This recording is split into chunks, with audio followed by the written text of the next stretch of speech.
You know, maybe that person that I saw say something on Reddit about how my content is boring as shit, maybe they think it's boring because all they've seen is like the first 10 seconds. Because I will admit, the first couple minutes of these are quite boring because I just have to wait for the chat to scroll in, and I've got things on the mind, but no, like, real direction to go with, you know? I mean, I could just come on here and start ranting about whatever random horseshit I want to, but that's not really how a conversation tends to work, so I try to let some people slip in first.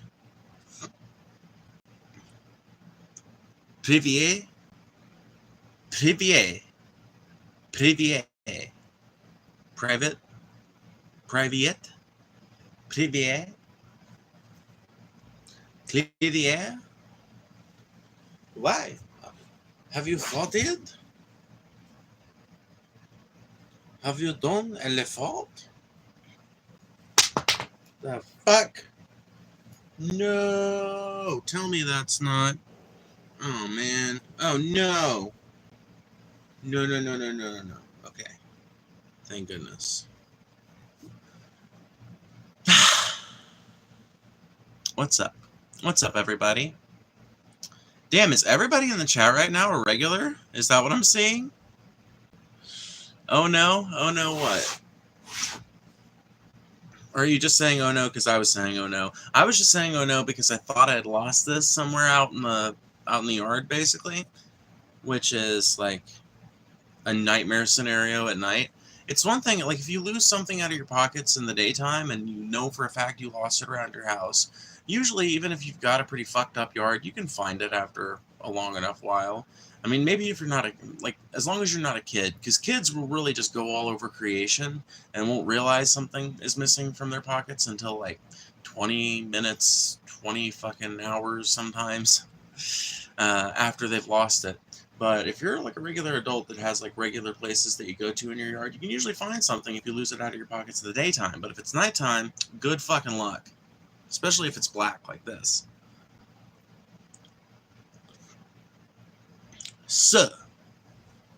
Cuz. At dark, all bets are off. Too scary to go out there. You know, that's the weird thing about me is I really don't find...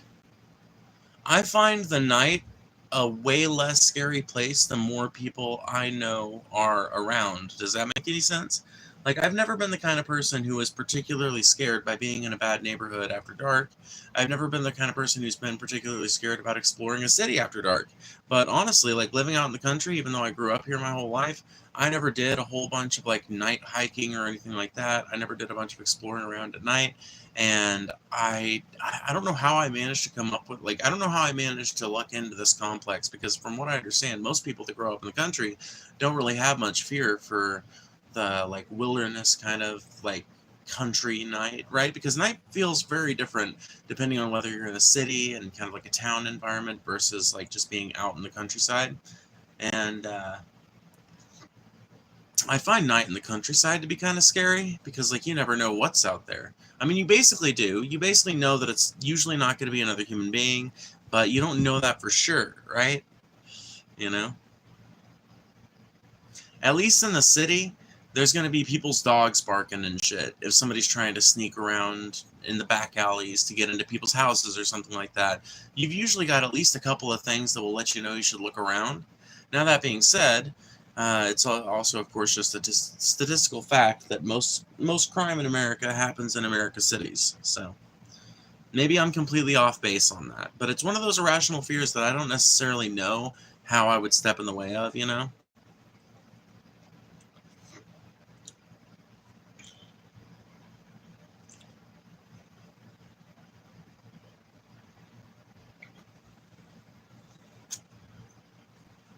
I've been a city boy my whole life, but as a kid I was afraid of aliens, so I was thankful not to be isolated.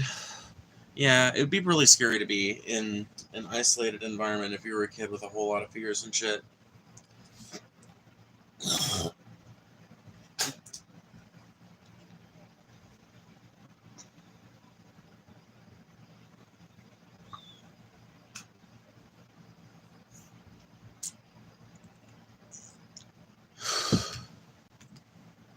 It's scary because if somebody's coming for you in the countryside, you won't know.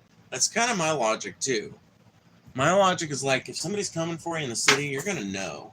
If somebody's coming for you in the country, though, you're not gonna get to know that shit unless luck just strikes your way.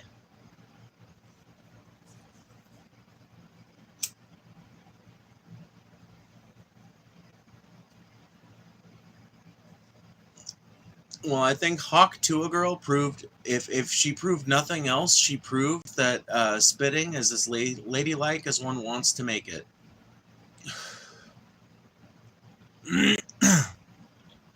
What are your pronouns? I'm sure you can guess based off the chats I'm getting, right? She, her, hers, just to clarify completely.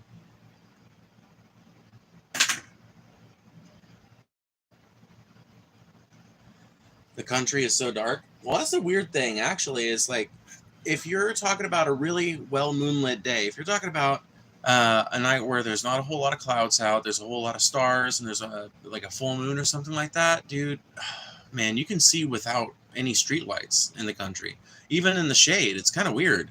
Honestly, like the countryside looks beautiful. If you've never driven, dude, okay, I'm going to give every single one of you guys that are here right now, by the way, make sure you guys hit that like button. If half of you guys hit that like button right now, we would have like 28 likes, like that. So please, double tap the screen or hit the little button somewhere in your sidebar over here.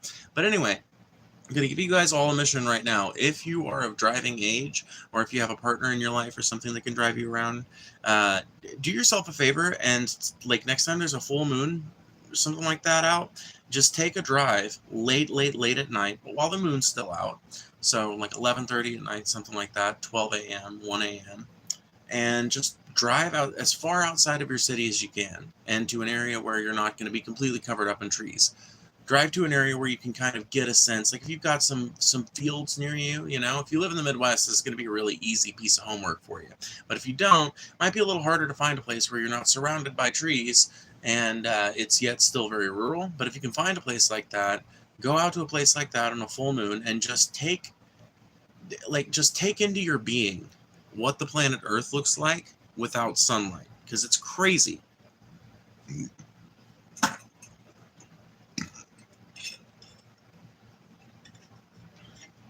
What's up, Pig Mercy? I gotta drive 3 hours out to see stars. That does suck, Riley, honestly, because I've definitely lived in places like that. Like a lot of the times when I was staying in some of America's biggest cities, I was in that kind of position. Although, I don't know, like there are certain areas of the United States that's more true of than others, right? So there are certain areas of the United States where you might have a really huge city, but from the inside of that city center to complete rural bullshit is only like an hour and a half drive. And then there are other areas, right, where any given city might not be that big, but to get from that city center, to get from any given city center to an area where you can actually see the stars and actually see what the planet looks like without the effect of light pollution, you've got to go like 3, 4, 5 hours out. Especially true in the like extreme west coast and the extreme northeast. Both of them deal with massive levels of light pollution that you have to go hours out of your way to really meaningfully avoid. Why are people hating on people right to change? There's just some people that are like endlessly bored, honestly. Like it comes from two things, right? Some of it's just plain old, like good old internet boredom. People that are online and looking for something to do and somebody to rile up, and that's like a hot button topic. And I'm a trans person, so it makes it easier for them to find something that they think they can rile me up with, right? So that's one element of it, is just plain old boredom. The second element of it is repressed people. People who have never been allowed to express their own gender identity. They've never been allowed to dress like I'm allowed to dress. They've never been allowed to keep their hair like I allow myself to keep my hair. They've never allowed themselves to have the countenance that I do. They've never even allowed themselves to explore a more feminine or more masculine side of themselves, depending on what sex they were born with, right? And that angers some people that are in that repressive state, and they lash out at people who do represent that kind of expression, that do represent that kind of personal liberty, because they see them as tacit proof, tacit admission by society that you don't have to be a closeted weirdo that doesn't show any signs of their own inward self-expression. You don't have to be that. People like me prove that. And so people who have lived their entire lives as if that's true are pissed off by people like me because they look at me and they say, why aren't you following all the goddamn rules?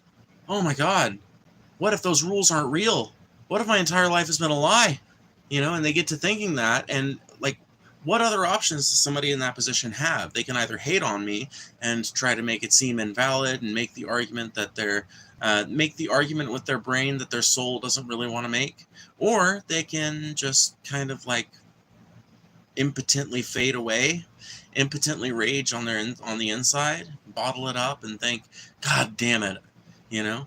Their other option out of those two would just be to like come out to their friends and family and be honest about who they really are and be like fully expressive and everything. But there are a lot of people in this country, a lot of people in the world probably, for whom like coming out as queer is just not really that much of an option because it's like this self-fulfilling prophecy where everybody's self-assumed, or I'm sorry, where everybody's presupposed hatreds and bigotries are enforcing a system of hatreds and bigotries that I don't really know if it would exist if we could subvert it in a few people. I genuinely think that that's true because honestly, if you look at it, America's gone up and down in terms of bigotry like a lot of times in its history. Like the 50s and the 60s saw this, well, honestly, more like the 60s and the 70s saw this huge uptick in acceptance and in like the sexual revolution happened during those years. And then you get the 80s and you get this like clamp down on cultural issues and things like that. You get the first instance of the culture war being a really prominent place in politics. And then the 90s, a lot of people consider it a rejection of that, but really it was like the finalization and culmination of those policies that led into a very rebellious sort of mindset that I think started happening around the mid-90s and kind of lasted into the 2000s, right? And you get this big period of acceptance right around the Occupy Wall Street movement, right? And leading up into like what a lot of people think of as the SJW era, right? So right around the end of Bill Clinton's presidency to right around the first year of Trump's campaign, you get that like second or third, maybe. It can be argued whether it's a second or a third wave of acceptance. Then you get the anti-SJW era, which lasts about 5 or 6 years, and then you get the like third or fourth kind of pro-queer era of American politics that lasted between like 2 and 3 and 4 years. So the thing I've noticed over the last like 20 years is that the timeline seems to be getting, or that the time it takes us to bounce from one extreme to the other seems to be getting shorter and shorter. So perhaps that represents some sort of growth towards actually deciding how we feel as a people about this issue. And of course, to some degree, that's kind of a fallacy because, like, one people as a whole are never going to agree 100% on everything. So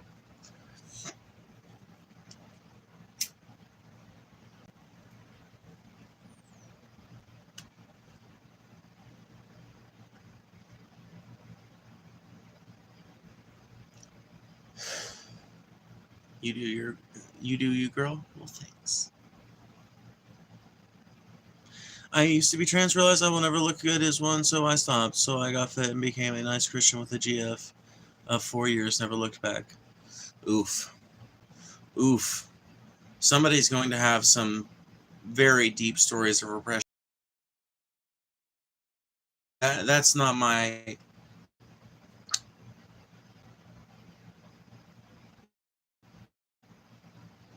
purview, I guess.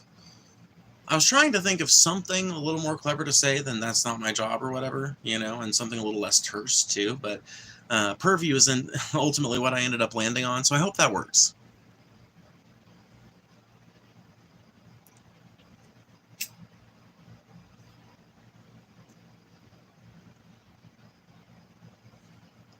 Wait, you're in the yard? No. I'm in an outbuilding. Do you have a job? Interestingly enough, I am mostly a homemaker, but I do work for myself part-time doing this very thing you see me doing right now. Speaking of which, make sure you hit that like button. It is the best way to make sure the stream stays as interesting as possible by keeping the chat as engaged as it possibly can be. I base everything I do on these streams off of what my chat is providing me in terms of interaction. There are other streams I do on this channel that are not that, but this is what this is meant to be. Or, I'm sorry, that is what this is meant to be. And if you're interested in participating in that in a monetary way, please consider sending a super chat, because that will enable you to have your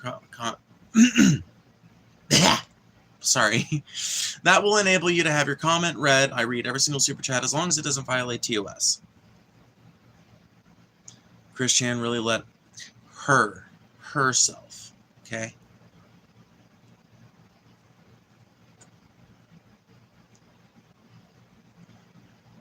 Does a homemaker mean you stay as, yes, exactly. Yes, actually my partner just started their new job today, so yay! I'm proud of them. They were hurting pretty bad when they got home, but like they were like really happy about it, you know? It was the good kind of hurt, so whatever. Like, my heart goes out to them on the one hand because I know it sucks to hurt after coming home from a long day of work, but on the other hand, I also know that they're glad that they're getting back out there and that things are kind of beginning to return to some kind of normalcy for our lives. So, you know.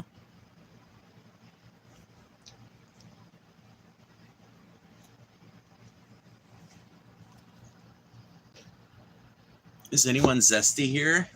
We're all zesty. At least I think. What does zesty mean? Can someone explain what zesty means?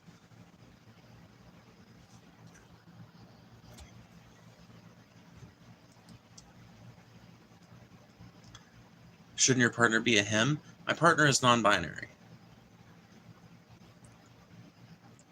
Gender fluid, more specifically.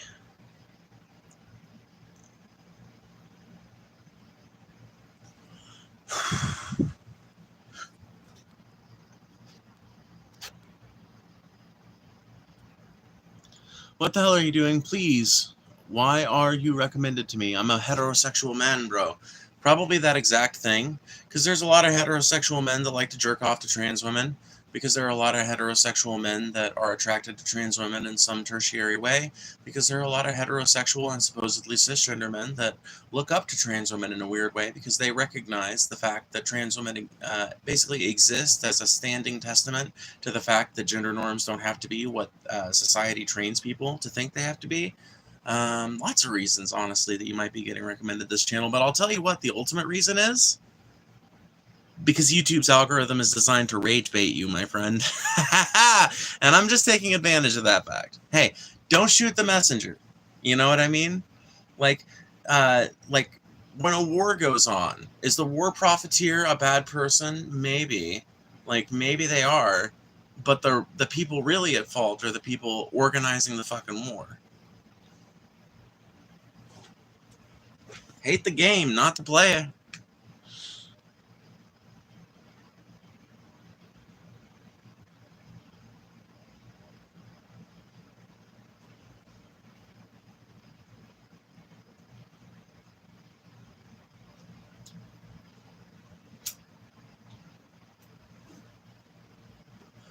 Do you have cats and a mental disorder?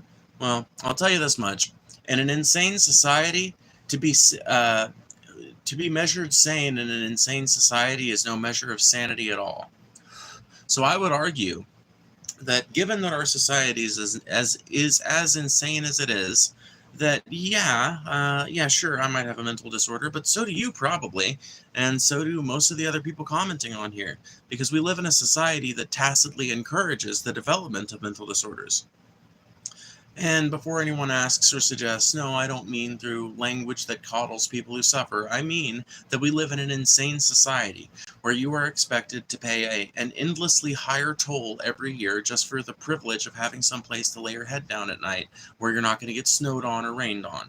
You're expected to live in a world where you're not going to have any involvement whatsoever in the production of your own food, but you're going to be expected to pay whatever the fucking market demands as an upcharge on it.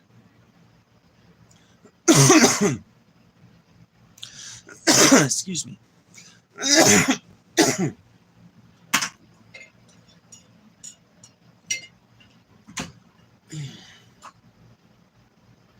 We live in an insane world, at least here in America, where pregnant women are oftentimes forced to go through with pregnancies that they would really rather not go through with, whether it's for medical reasons or economic reasons, spiritual reasons or personal reasons.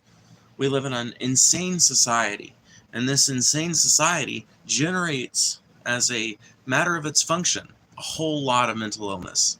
I am a sufferer. You are a sufferer.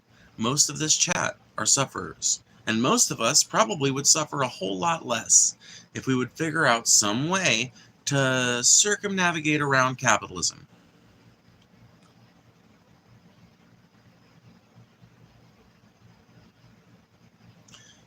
Am I going to have to turn idiot mode on? Are you guys going to make me do it to you? Is this going to be the night where I finally have to do it to you? I say that like I haven't had to do it a bunch. I say that like I haven't had to do it a shit ton. I hate doing it, though. I hate doing it because I feel like it kills reach. But, you know, like, if I can't read the chat because shit's just going by too quickly, you kind of have to. You don't really have much of an option. So welcome to idiot mode. This serves two functions. Number one, it makes the chat more readable by slowing it down a little bit so I can actually catch the shit as it's being said. And number two, it filters out most of the people that just want to be morons, right? It helps to filter out the people that don't want to contribute to the conversation, that don't want to stick around, that aren't interested in actually participating with the channel in a meaningful way. Now, if you're not interested in participating in the channel in a meaningful way, that's fine. Even if you just want to listen, that's fine. But these little things we've got going on in chat make sure that the chat stays honest. Morons ruin everything? Exactly, Jareth.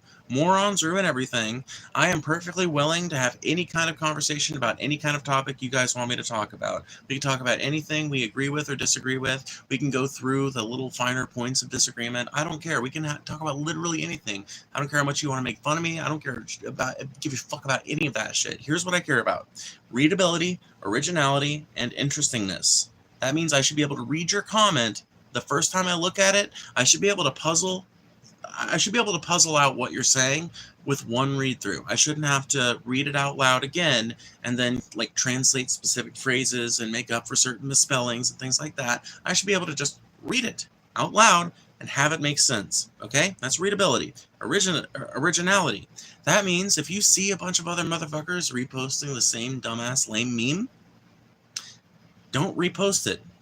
Don't join in the chorus because you will be banned just as quickly as they were. If you're going to use a stale meme, do us the favor of meeting the third rule, which is interestingness. Be witty. Be funny. Be halfway smart. I don't give a fuck. Just be interesting. Be somebody worthy of having 216 people hear their comment be read out. Be somebody worthy of having 216 live viewers hear your comment be read out, okay? That's all I'm asking from you guys. You look amazing as always. Thank you. I wear a lot of the same outfits, honestly, so it's always shocking to me when people are like gassing me up, but I do like it. I appreciate it. I know what it's called. I was just saying also. Oh, I feel like you're talking to somebody else in the chat. In some states and countries, they can. I saw someone get their gender reassignment surgery at 17. I forgot her name. She was a popular trans kid, though. Or I mean, you might be talking about Kim Petras. I think Kim might have been able to get her gender reassignment surgery pretty young. I thought she got it at like 21 or something like that, and she was allowed to start gender reassignment therapy, or like I thought she was able to start hormone replacement therapy rather, like way younger than like people are accustomed to in America. The ironic thing about it though is if you look up something called the Dutch approach, what you will find is that it's actually pretty much just like an American and Canadian idea. It's just like certain parts of the West have this idea that trans kids are like a big danger to society, and that if a kid like messes around with a trans identity, it's going to destroy the rest of their life. That's pretty much just something like a couple of different countries within the sphere of the West believe. When it comes to the rest of the Western countries and shit, like the rest of Western society as we know it, it's called the Dutch approach for a fucking reason. And the Dutch have figured out every other goddamn thing they put their minds to, so I see no reason to doubt them on the matter of gender reassignment when it comes to people under the age of 18. I see no reason to doubt them on that. Their canals have yet to fuck them up. Their windmills have yet to fuck them up. Their tulips did fuck them up one time, but they leaned on them too heavy. What's the point of the stream? Thank you for asking, honestly. And the point of the stream is to emulate a conversation, right? I have plenty of people in my life that I've got like a really good rapport with and that I talk to a lot and that I see all the time, right? I've got like I've got 4 housemates. I make up the 5th, okay? So I've got like plenty of people that I can talk to in my everyday life, but none of those people are like deeply political people. None of them are like deeply philosophical or religious. Well, I guess one of them is, maybe 2, but neither of them are really interested in talking about it as often as I am. And so for me, these are kind of an outlet. As I've gotten to an age where like I've got a kid now, I'm like living on my own and doing shit. I got a pretty busy life now, and I'm not really close to any of the people that I used to hang out with. And in absentia of that, I kind of discovered these sorts of streams because I watch a YouTuber named Paul Zigo, who's been doing this kind of format of stream for almost 15 years, something like that.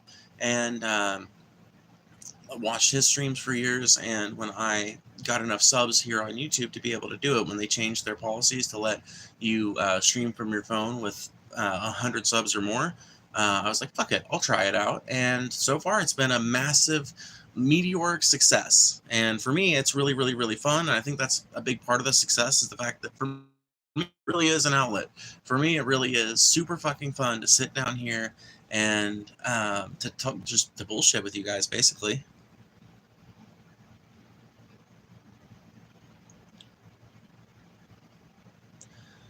Bro, you can't even spell pseudo-intellectual. I don't want to hear you call me anything in regards to intellect when you didn't even manage to spell pseudo-intellectual correctly. Like, I'm not even trying to be mean, but if you're gonna be like a dickbag, at least spell the insult correctly. You know what I mean? It's such a basic step to take when you're trying to shit talk, especially online, because you've got spell check software. The mentally ill are a crazy species? Oh, I know. Oh, man, have you ever been to a MAGA rally? Nothing will assure you of the utterly low quality of the behavior of crazy people than going to a MAGA rally. Sorry. I gotta engage in some partisanship triggering sometimes. I don't really believe it. Don't worry, I'm not a Kamala simp. But you guys are a bunch of sensitive little clitorises, so it's very funny and easy to go like, what, crazy people? Oh, you talking about the MAGAs? Yeah, I know. Hey, now, that's not true. Is it not? Nick Gurr? Is it now? Are MAGA people even mentally on this plane of existence? You want the honest, genuine, 100% truth? Some of them are, some of them aren't. Just like hardcore supporters of any politician or demagogue, some of them are relatively reasonable people who have chosen to participate at a slightly more involved level than your average fuck who gives a shit or a fuck about one of these politicians, right?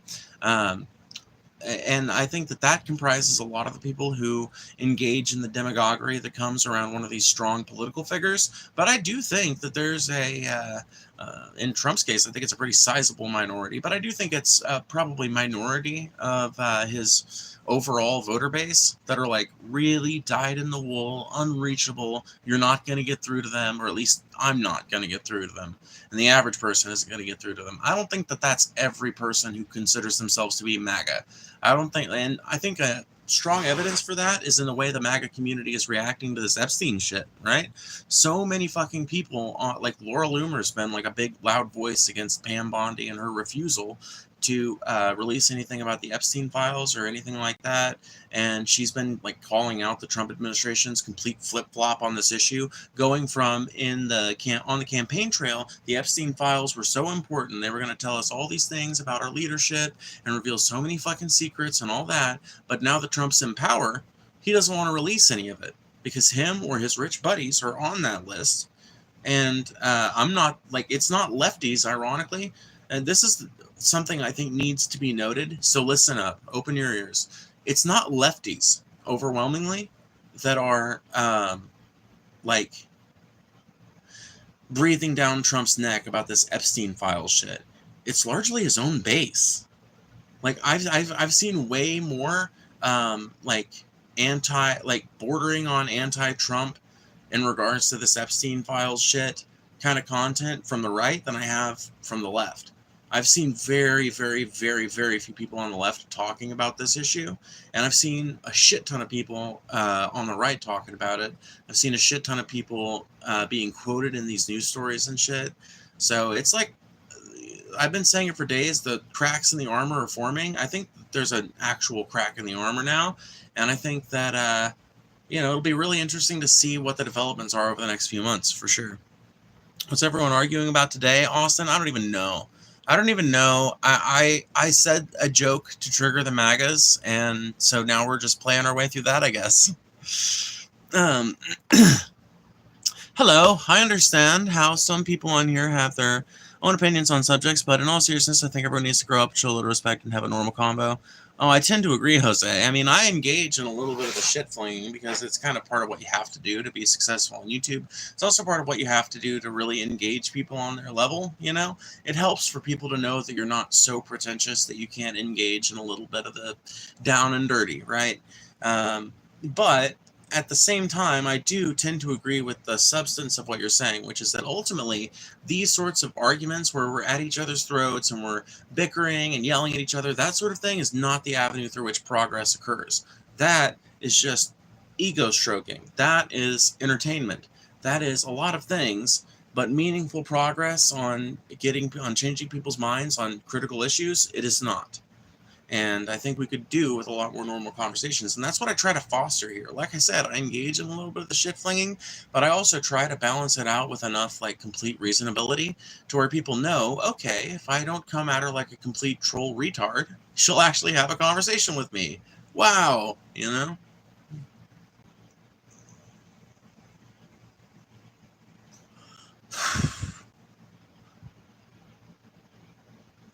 Opinion on trans kids, I'm genuinely curious. I was talking about the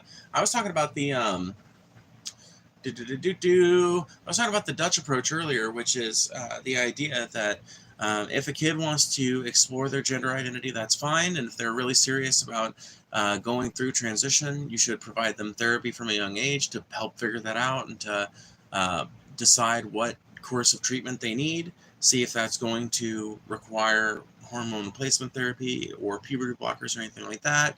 And for children for whom it's appropriate, puberty blockers until they reach like age 16 or something and can make like a final decision on it, and then allow them to start hormone replacement therapy that actually allows them to go through the correct puberty.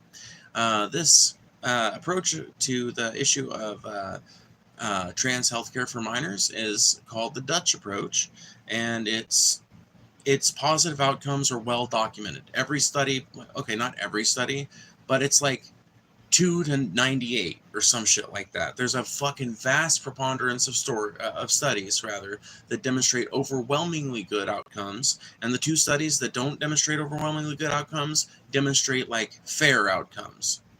But like there's studies that specifically highlight the failures of the system. So think about that, right? Like they do this study that's specifically meant to highlight cases where it didn't go as well as the healthcare system would have liked it to go, right? Or as that patient or their doctors would have liked it to go. And even then, they found that the Dutch approach still has fair outcomes, even when they're looking for all the flaws. But the vast majority of the studies done on the matter conclude that with a very few exceptions, the Dutch approach is a way, way, way better way to tackle the issue of trans healthcare than allowing trans people to grow up and have a puberty that belongs to a body that they don't belong to.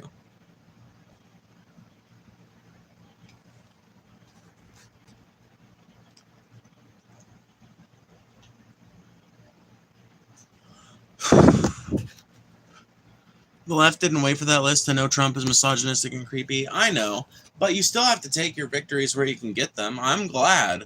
If this is what makes MAGA people see that Trump is every bit as much a demagogue as any other fucking politician is, I'm happy for it, because I'm sick of the era of Trumpism. Because, I don't know about you, but I'm not a big fan of mass deportation. I'm not a big fan of U.S. citizens being threatened with having their citizenship revoked because they've got the gall to be a fucking Trump critic. I'm not a big fan of the authoritarian shit that Trump is doing, most of which I understand are continuations of older Republican policies, but they're policies that he has taken and ran with in a way that I think demonstrates a real damaging backslide to this country that we need to step in front of, if at all we can. By the way, there's 83 people in here. Make sure you guys hit that like button. It really does help the channel. Every single time you hit that like button is another chance to make the stream even more interesting by virtue of increasing the amount of people interacting in the chat. And also, speaking of chat, please send a super chat if you want to make absolutely sure that your question gets read or your message gets answered. I do read every single one as long as it doesn't violate TOS.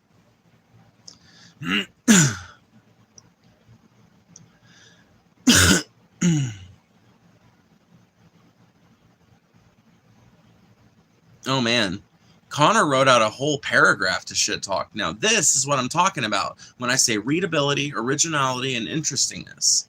Do not ban Connor.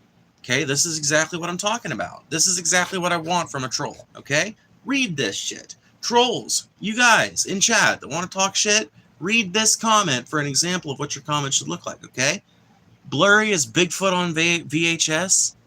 Vaping like wisdom comes in clouds. It does. Tank top struggling. This tank top's not struggling. No, well, it's a crop top, number one. It's not so much a tank top as it is a crop top. It's a crop top I made from a tank top, but making it from a tank top into a crop top makes it no longer a tank top. Takes even worse. This ain't a live stream. It's a cry for bandwidth and attention. Attention, yeah, but I don't think that distinguishes me in any meaningful way from anybody else who makes content online. We're all attention whores here. Like, that's the whole point of, like, I want to be an entertainer. It's, look at me. Ain't I cute? Ain't I clever? You know? Like, that's the whole idea of it. Like, and that's not me talking. That's George Carlin. But yeah, seriously, trolls, look at that as an example of what your comments should look like if you're going to try and troll in here, because legitimately there's no reason that you guys can't quack out a comment that's at least half as readable and half as funny as that one was, okay? And honestly, if I hadn't added so much pomp and circumstance to it, that would have made me laugh.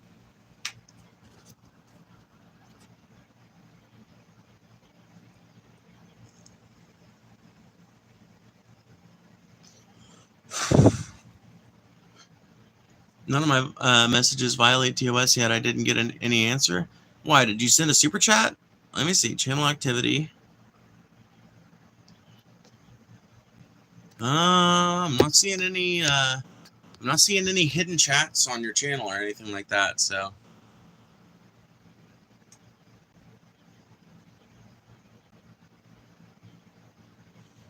Is my bitrate like failing? Is that why I'm losing viewers and shit? Okay, hold on. Let me give me 1 second. I'm going to reset the stream and see if I can't fix the bitrate.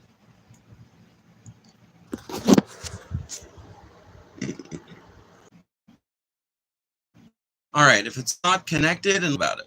But somebody did send a super chat, so let me see here. Could you explain dark matter in your own way? I wish I could, Jose, but I am nowhere near smart enough to actually understand quantum physics on that level.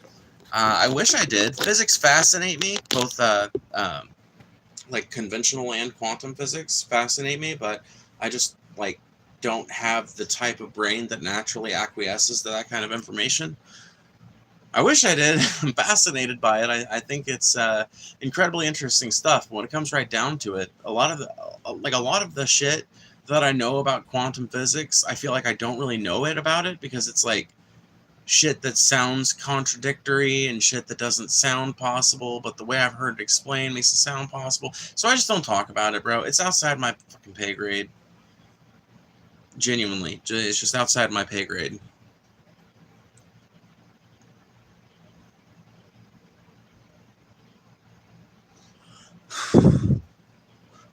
I don't get paid hourly enough to do super chat. Well, I read I read regular chats too. I don't just read super chats, but I do give people the option. I do give people the option so that people who do have a little bit of extra scratch to spread around get the opportunity to make sure that a question gets answered, or that a comment gets read, or something like that. And it's also just a really great way for them to be able to support the channel, those who are, generous, able, and that want to.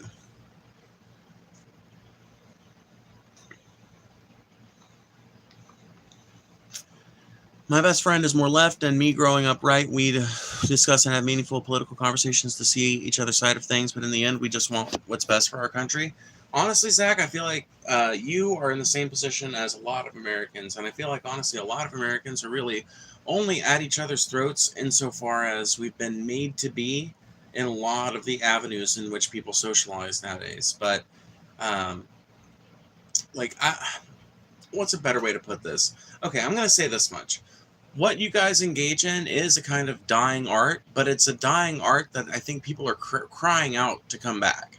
It's a dying art that a lot of people really, really want and just don't know how to get. And I think if this channel has managed to garner any popularity organically on its own, it is because of that principle. The idea that you can disagree with me here, you can troll me here, you can do whatever the fuck you want here, as long as you're readable, original, and interesting, and we can have a conversation, and we can be toxic to each other or whatever, but we continue the conversation, or we can go back and forth until one of us gets sick of the topic. Like, that sort of thing appeals to a lot of people right now, because a lot of people see nothing but vitriol when it comes to conversations between one side and the other.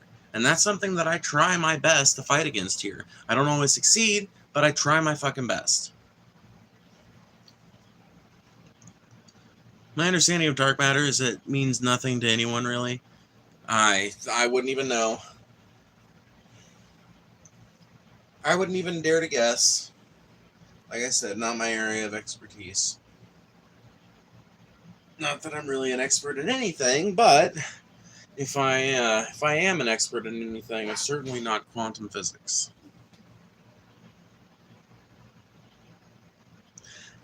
Debate needs to be incentivized in education, to be frank.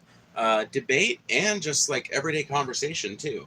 Because debate, I'll be honest with you, I don't think debate is really all that useful for somebody unless you're trying to teach somebody how to argue for their points. I think in that way debate can be good, but I think that a way better exercise than debate would be like more free-flowing conversations, maybe moderated conversations, I don't know.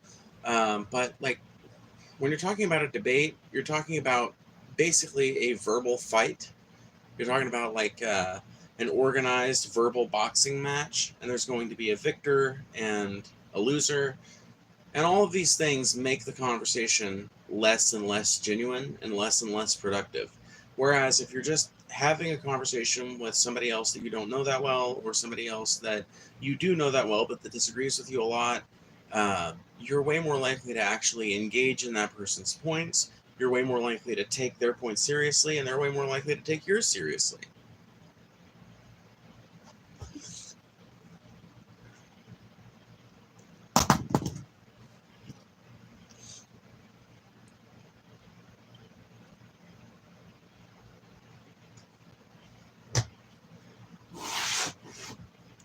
Debate is good for teaching people how to disagree, but with vague rules that aren't related to accuracy or authenticity as so much as enthusiasm and confidence. Yeah. I don't find debate all that useful outside of the avenues of teaching people rhetoric and entertainment. I think insofar as they're entertainment, they're great. But insofar as they're anything else, they're not.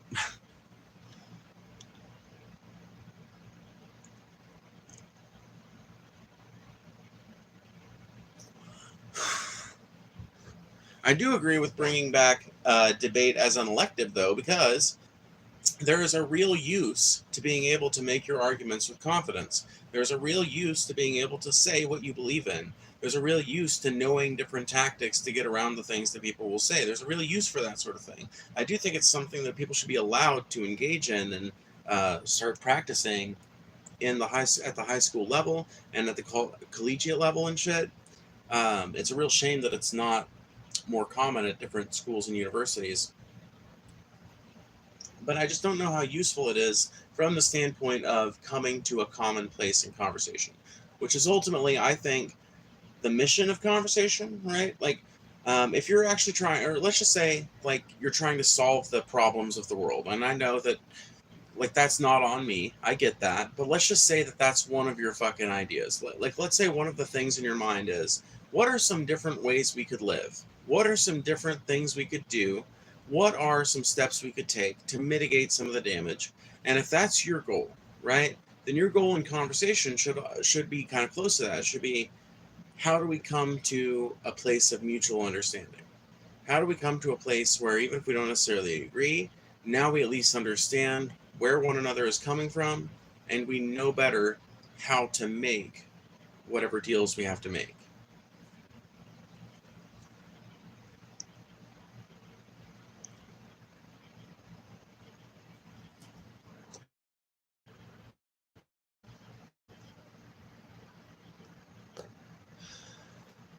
A common place of conversation, and how will it goes depend. Wait, what? On the person's personality and attitude and ego. I mean, yeah, definitely true.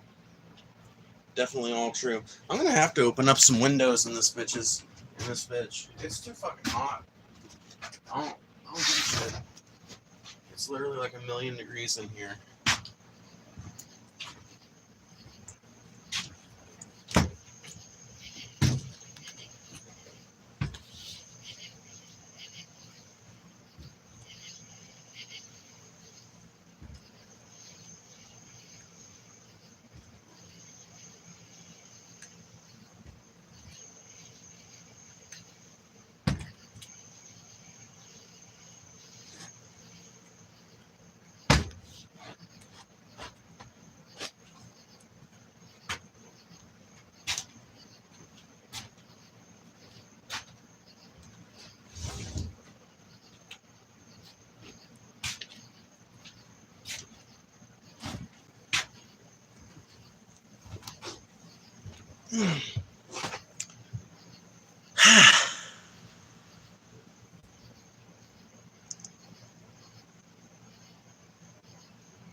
These streams too hot for YouTube?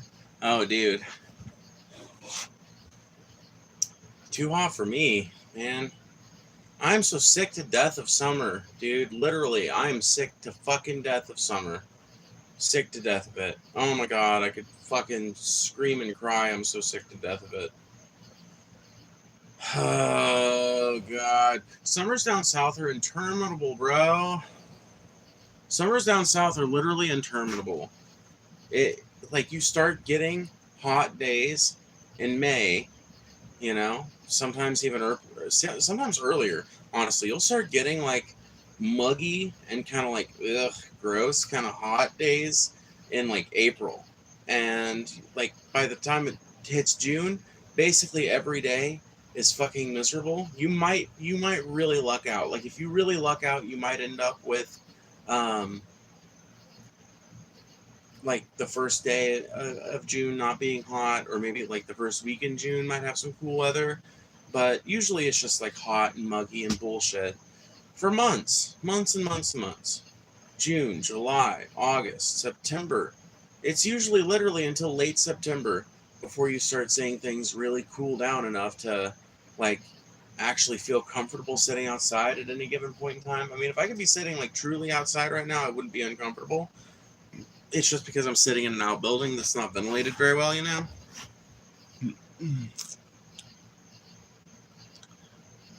Summer fucking sucks. I've only lived in Kansas and Alabama. It's garbage. At least they're only going to get worse and worse. I know, right? As climate change continues, as things continue to ramp up, as the world continues to burn, these summers are just going to get worse and worse and worse and worse and muggier and muggier and hotter and more miserable and more miserable and more miserable. Don't you love it?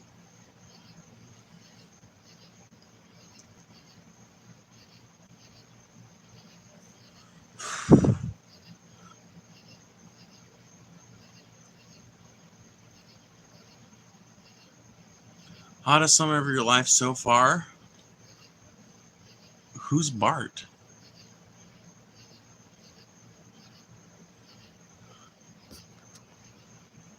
Summer sucks, winter sucks, a nice 70-degree day all year now. Yeah, I agree. I've lived, honestly, in some places that I considered would be like, here's the thing. I don't know if there's a single place in America that has perfect weather all year round, but there are definitely some places in America where if you could have a summer home there and a winter place and a winter home in another spot, you would be fucking set up for life. For example, summer home in the highland areas of New Mexico. Oh my God, you're fucking perfect. You're literally perfect. If you can find a place like, and it doesn't even have to be like on the mountains themselves. It's literally, I'm just talking like the highlands of New Mexico. Anywhere where you're not in the valleys where there's more desertification and things like that. If you're up closer to the mountains, if you're up closer to like the shelf or whatever, then like I mean, you're golden, literally. The weather just doesn't get that bad there. It gets hot, I'm not saying it doesn't, but like that sort of dry heat that tops out at like 85 feels a whole lot different than a super wet heat that tops out at like 101. And it'll get that hot down here. Literally, there are days when I'll open my front door for the first time in the morning and it literally feels like I've opened an oven.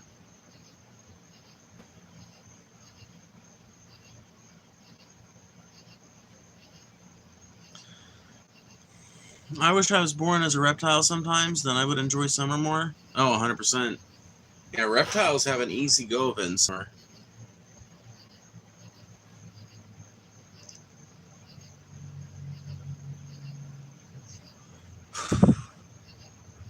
Well, you have a good night, Zach. Thank you for dropping by.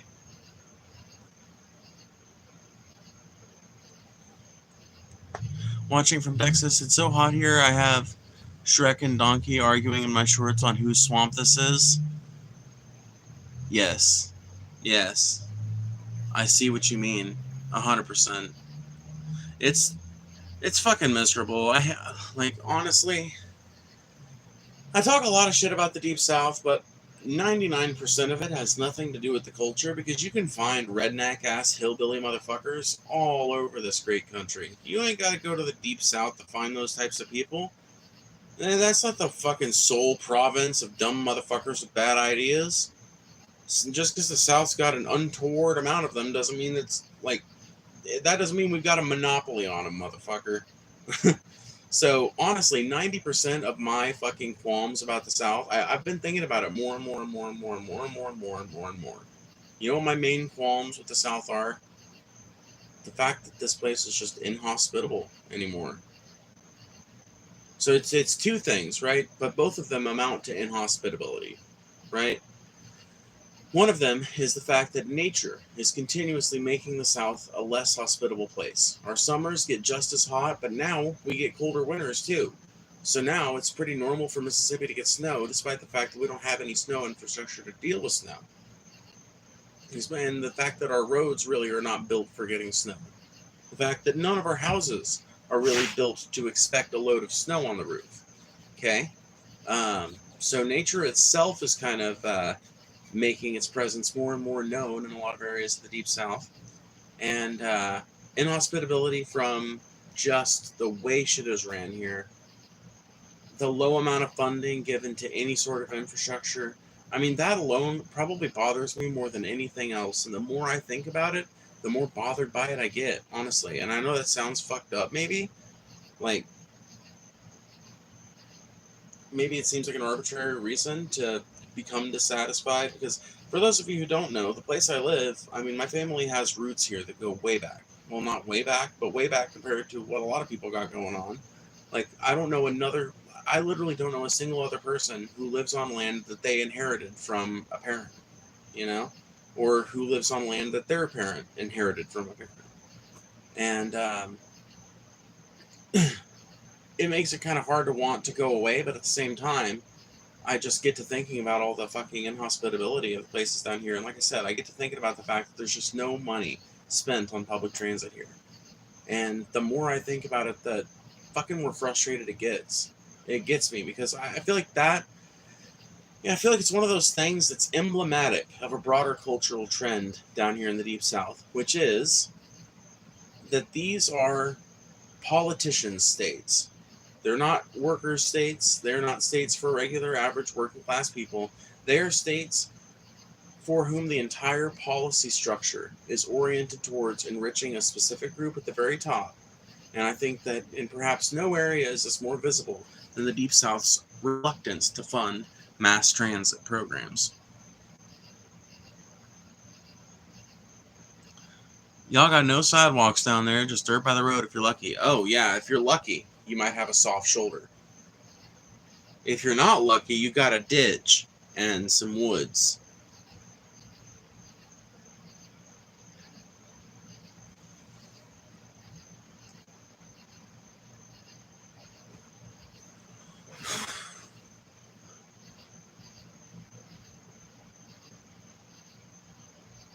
North, south, east, west, everywhere has its pros and cons. That's 100% true. I mean, there's no perfect place in the United States, but when it comes to me personally as a human being, I think everybody's got a place in the United States where they would fit in best. And for me, I've been all over this great United States, and I really truly think that there are like two places where I felt, maybe three. There are like three places where I really felt like I fit in any sort of conceivable way. So one of them is Missouri. I pretty much feel like I can move around anywhere in Missouri and feel really confident there. I don't know if it's because like I, uh, moved to Missouri when I was a pretty young teenager and then lived there throughout most of my life and most of my adult life and everything. I don't know if it's just like the sheer amount of familiarity I have with the state or what, but I just, I feel like I can be more myself in Missouri in a way that I can't, or in a way that I don't necessarily feel as secure in other places. And that's also true of New Mexico and Massachusetts. Those are two other states that I've been to that I was just like, yep. And I also felt that sort of like, okay, this is climate-wise, I can deal with this. Although Missouri is like it's an edge case, honestly, because Missouri can be hot as a motherfucker too, but it's usually about 10 degrees cooler than it is down here, and that by itself is an improvement.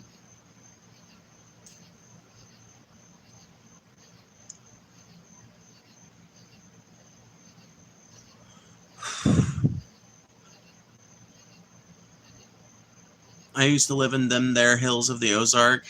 Nice. A ditch with trash in it, yeah, 100%. Vermont, New Hampshire are the Garden of Eden in my mind. Vermont and New Hampshire are really beautiful states, and they are very much untouched when you compare them to the rest of the Northeast. I mean, the only state that outdoes them is Maine, obviously, as far as other Northeastern states. Um, but yeah, I have a real fucking love for Vermont. When I lived in Berkshire County in Massachusetts, we lived literally like minutes away from the border with Vermont. It was super easy to go up there just to explore or whatever. And I totally see what you mean. At least I think I see what you're getting at anyway.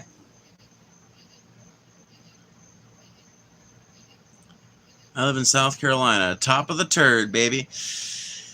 Oh boy, South Carolina. I hate the Carolinas, dude. I've never been to the Carolinas, but they piss me off. Just their existence pisses me off. Like, Big Gabe, you might legitimately be the first person I've ever met from South Carolina who's not a douchebag. I'm not even kidding. I have yet to meet a Carolinian unless, Big Gabe is telling the truth, which I'm sure Big Gabe is. So Big Gabe is like the first fucking Carolinian I've met that's not like a complete cunt.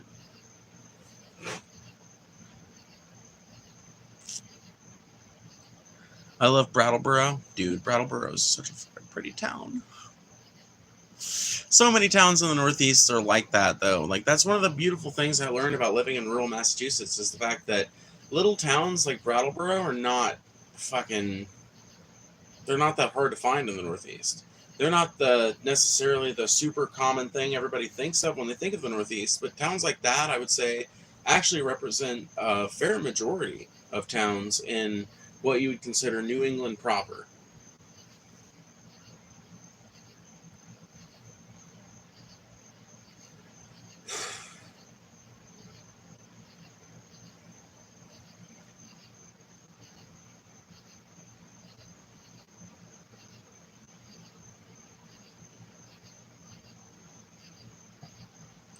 They should just rename Vermont Bernieland when he dies. Dude, Bernieland. We're going to Bernieland. Nah, dude. I like Vermont. I don't think Bernie would even like that as an endearment, you know? I think Bernie would consider that pretty narcissistic. He would be like, oh God, please don't remind the people of my name for the rest of eternity. Could it please just remain Vermont, please? What do I have to do? Do I have to drop out of this year's election?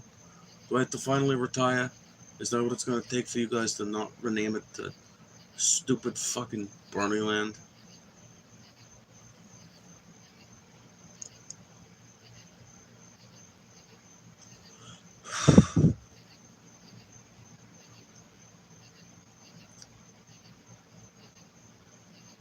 I'll be in the cold ground before I recognize Missouri. I like that line. I like that line, but I've always wondered what inspired the anti-Missouri hate. I will tell you, as somebody who was kind of born and raised in Missouri, and like born and raised between Mississippi and Missouri, I think Missouri is like the shining jewel of the Midwest, besides Illinois. I think Illinois probably takes the taco on that one, either Illinois or Minnesota.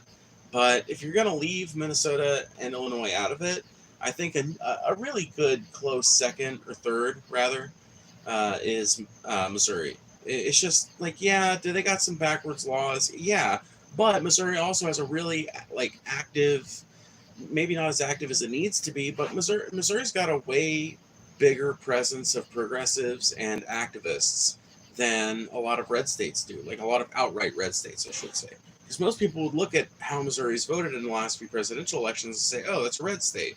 And the truth of it is, Missouri was considered a battleground state for a long ass time. It's only been in the last 8 years or so that people are starting to consider Missouri more of a red state. But in fact, for a lot of years, Missouri was a battleground state where people would, like basically where the voting population was pretty much evenly split between Republicans and Democrats, and there were independents who would shift around from one to the other based upon the success or lack thereof of various policies.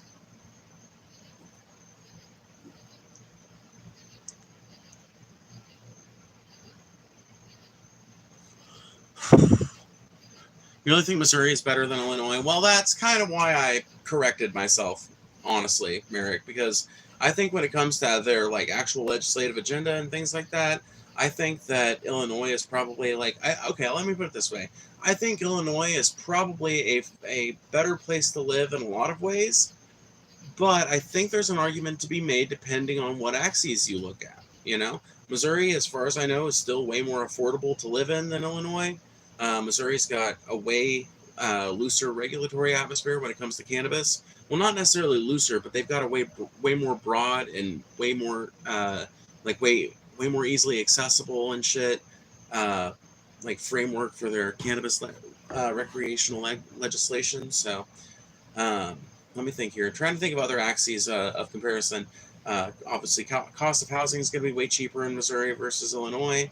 As far as like access to cities and shit, like Illinois is going to have you beat because it's fucking Chicago. Chicago's at the very north tip of Illinois. Obviously, it's going to have Missouri beat, but Missouri has Kansas City and St. Louis, two of the Midwest's biggest fucking metro areas. Like, Chicago is the biggest metro area in the Midwest, as far as I know. Actually, that might be Minneapolis Twin Cities. Somebody look that up. Somebody figure out what is the biggest metro area in the Midwest. I'm guessing that it's either the Chicago metro area or the Twin Cities metro area. But please, somebody correct me in chat if anybody knows.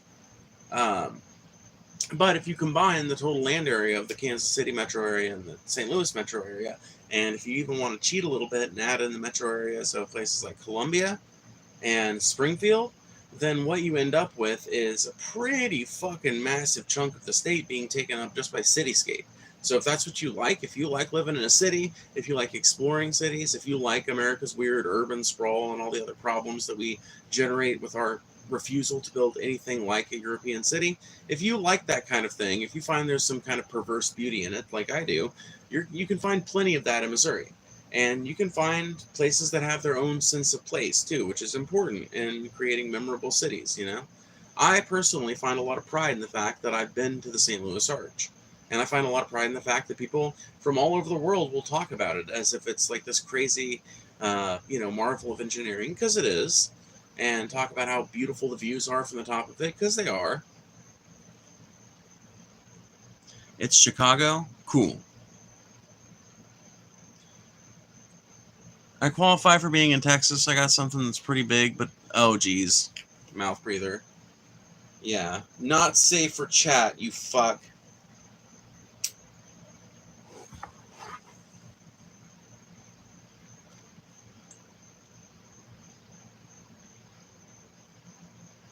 I gotta go to bed. These $2 Sunny Martinis fucked me up.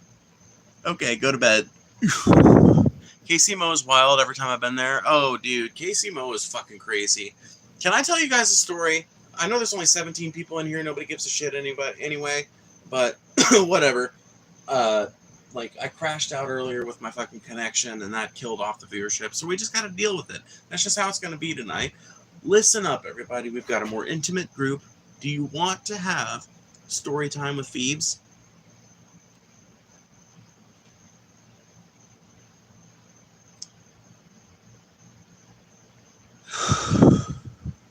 I like the Bass Pro Shops pyramid and the arch. Not much else to like about Missouri. What about the fact that your right to grow, sell, transport, and consume cannabis is enshrined in the Constitution? I find that a pretty appealing thing about Missouri. And honestly, if you're just interested in beautiful places or cool places like man-made structures, there's honestly a lot more to see in Missouri besides just the Bass Pro Shops Dome, which actually is not in Missouri, by the way. That's actually in Tennessee, as far as I know. As far as I know, the Bass Pro Shops Dome is in Memphis, Tennessee, and it's on the Tennessee side of the border. So I don't think... Yeah, the Memphis City metro area even doesn't share a border with Missouri. So, if you look at the southeastern border of Missouri, you will see that Missouri does share a border with Tennessee, but it doesn't share much of a border with Tennessee, and it's pretty much just like one road that goes through the border between, in fact, I think it is literally just one bridge, 155, I think it's called, 155, Highway I-155. Anyway, one bridge that crosses from the Missouri side of the border to the Tennessee side, literally. That's all the border space they share. It's just like, you look at it, it's just barely enough to make that connection and carve out that little patch of land. And all of the border area that Memphis shares with Arkansas is, all of Memphis's metro area shares a border with Arkansas. Story time. Sure, tell us a story. Well, now I gotta stay since you promised story time. I can't go to sleep until you tell me a story. Okay. You're right. There's only one thing to like in Missouri. It is in Memphis. Oh, man. Only one thing to like in Missouri. About the cannabis thing, I'm in Canada, so that's not even special to me. Well, fuck you! No, I don't know. It's special to me. Anyway, here's the story. But bear with me. Any of you guys ever been to a house show? Like, you've got this friend, or you get promotion from some page on Facebook or something, and it's a music venue, but it looks like it's just a regular old house, and you get there on the day of the event, and it is just an old house, and everybody's like arriving in public transit, or they're parking on the street, or there's like a small little parking lot carved out in the back somewhere. And you go through and you realize this is somebody's house, but this is also an actual concert venue. And I went to my first house show on November 1st of 2019. It was an experience that would change my life, and I didn't even know. I didn't even know at the time how fucking fundamental to further developments in my life, the things that would go down in this chain of events would end up being. But they did. It's just crazy to think about that butterfly effect thing, right? Okay, so follow me. November 1st, 2019. I'm getting ready to go to my first house concert, and I get there, and I'm just blown away by the very vibe of the thing. The whole idea of the thing's got me kind of hooked, because it's like, this person lives here, but they're also jamming out music in the basement, and we're like, we're all having a bunch of beers and getting drunk and shit. I had just recently gotten the ability to get drunk, which was pretty cool. So it's also kind of like a baby drunk kind of story, I guess. But The vibe was supreme at this place. In fact, the person who I ended up getting a ride from, because they saw that I had expressed interest, but then we had car troubles, and they basically offered, because he was playing at that house show, he's like, "Do you want to ride with me? Like, we live in the same town. No reason you couldn't." And so I was like, "Well, fuck yeah, if you're offering, hell yeah. I think that would be great." And so me and this person who did that performance, one of the performances at that house show, rode out all the way over there and had a fucking blast. It was really fucking fun. And afterwards, after things are starting to kind of slow down, the last band's playing, and they've got an extra long set list, and it's expected that they're probably going to do some encores too. And the person who was hosting, right, the person who owned the house, I remember his name to this day, but I'm not going to say it. But I'll never forget his name because it was memorable. And also just because he was such a cool ass dude. But me, the person who I rode with, his girlfriend, and I guess I can say his first name. His first name was Jacob. So me, Jacob, Taylor, fuck, I wasn't trying to say his name.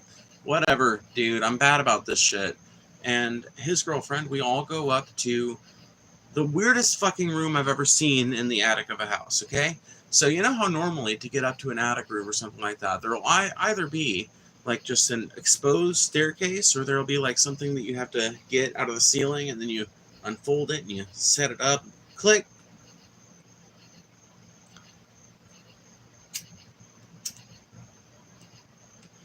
This was not like that.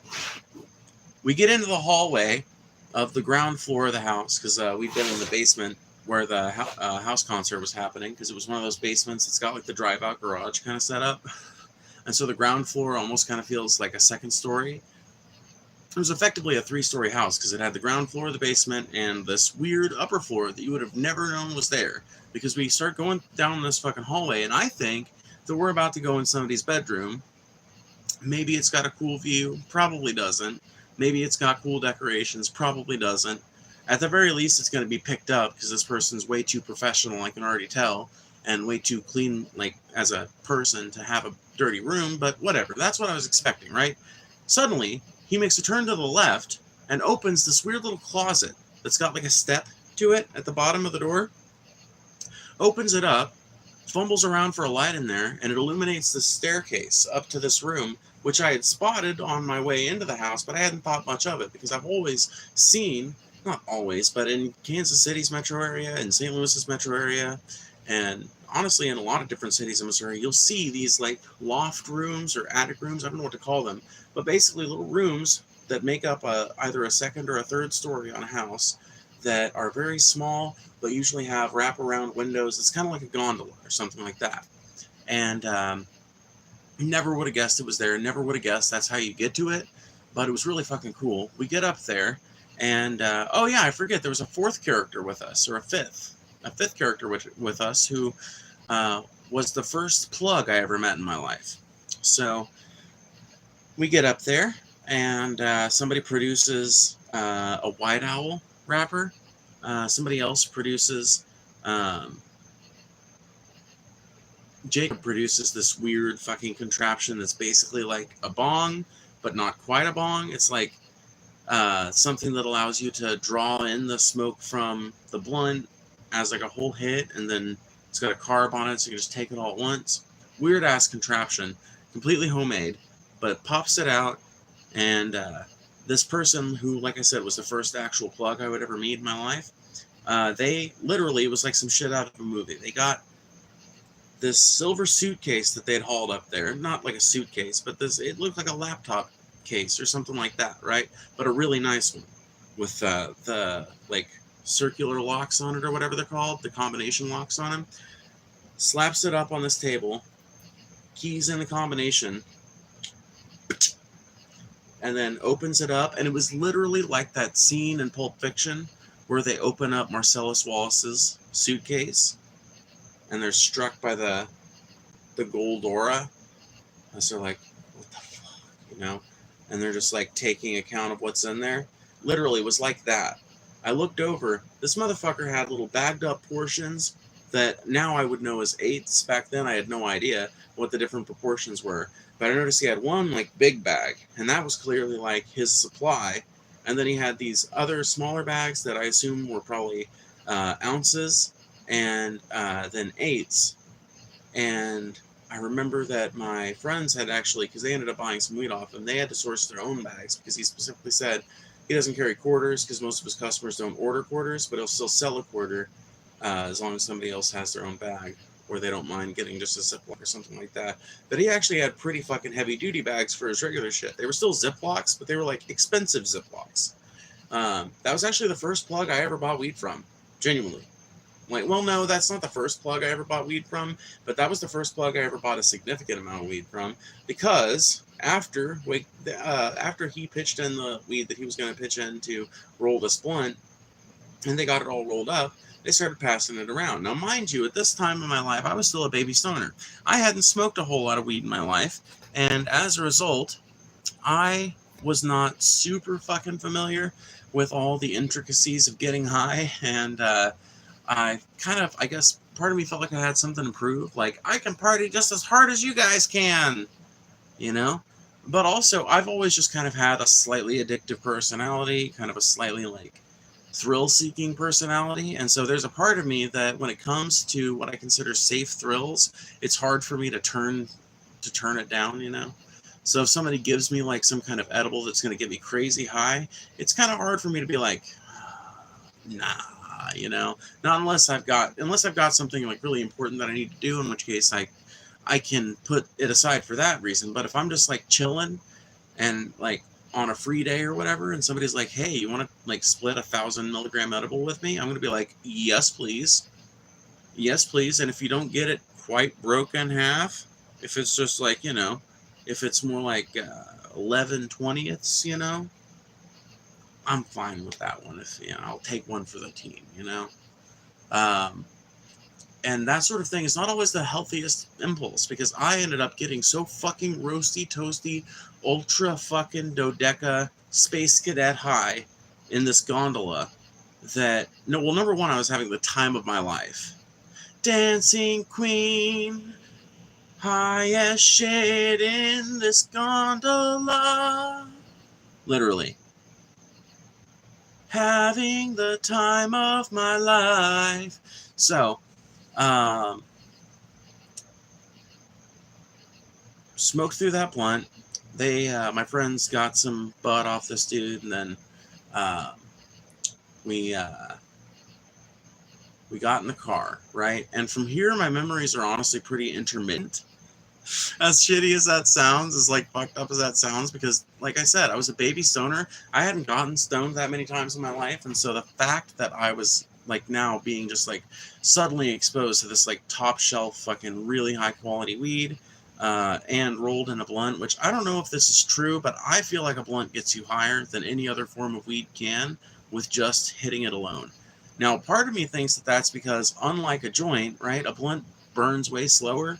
And unlike a bowl, you don't lose. Like, there's very little loss that comes with blunts, right? It might be the most lossless form. Lossless. It might be the most lossless form of smoking weed that there is, right? Because pretty much every other form is going to end up wasting more weed than a blunt will. Because once you get the blunt lit, that's where most of your waste, if it's going to happen, is going to happen. And once you've got it through that stage, I mean, you've got something that's going to burn for fucking forever. I mean, it really is. It's like limited by the unwillingness of the tobacco to burn any faster than it wants to. And so maybe that's why I feel like I always get higher off a blunt than I do any other proportional use of weed. But maybe I've just never really put the two to the test. One of the things I would love to do if my YouTuber takes off to the point where I can afford to do it is actually meaningfully put that to the test and see, like, get like a panel of like 5 people, you know? Definitely would have to invite Paul Zigo to that one. If I were able to set that up, if I had the money to set that up, I would have to invite Paul Zigo to be one of the people, and we're just going to like test it. We're going to smoke 3 2-gram blunts, and then we're going to smoke 6 grams worth of weed in just pipes and everything. But we're going to do them on 2 different days, and we're going to take a 1-day tolerance break in between each of the days. So a 1-day tolerance break before the first test and a 1-day tolerance break after that test. This is a lot of conditions, but I think I could get some stoners to do it, and then we could really test this theory, because I think you get higher with blunts. My point is, I was so fucking baked that I barely remember what happened after we left this house, but I'll tell you one thing I remember. We're driving down the road. I've managed to assimilate in my head that the plan for me and my friends that I've ridden with the plan is to go to Waffle House. Yay! I'm a child of the South. I'm really happy with Waffle House, especially because I hadn't been able to get Waffle House since I had moved to Missouri.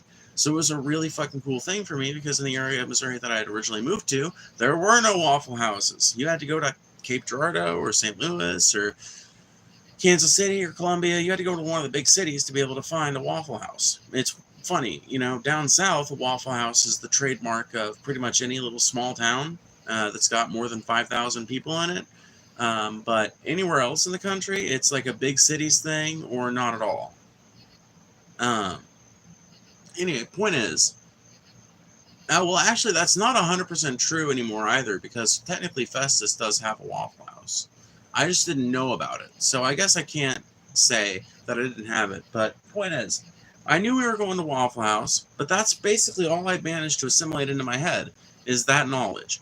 And I remember this one point in the trip where we're going down the road, and I literally lean over, kind of like, you ever been like real nervous about somebody's driving while you're sitting in the back seat? So you kind of like lean over to see, like, is this saying one thing? Like you're trying to see the speedometer, like you're trying to make sure that it's like sitting somewhere roughly around where you expect it to be sitting. And well, I was engaging in that little practice, right? And I realized, okay, we're driving safely. My friend is driving safely. My friend was way less high than I was, because they had a way better supply of weed, and they weren't a baby stoner, so they were not nearly as incapacitated as I was. They were still nice and fucking high, but I was fucking gone with the wind, bro. And I'll never forget it, because they roasted me endlessly about it. I'm really glad they were cool about it, honestly. I'm really glad. But I was just like, is it okay if I scream? And, oh, dude, it's hilarious looking back on it. My friend was like, go for it. Literally just like that. And so I did. I grabbed a pillow that was sitting back there, and I fucking screamed into this pillow, like with my forehead up against the window, and it ended in a laugh. And my friends were like fucking laughing their asses off, and they're like, yeah, Phoebes. It was great, because after I got that out, man, things started to feel better. I just had to fucking let the universe know, you got me. Okay, I understand now.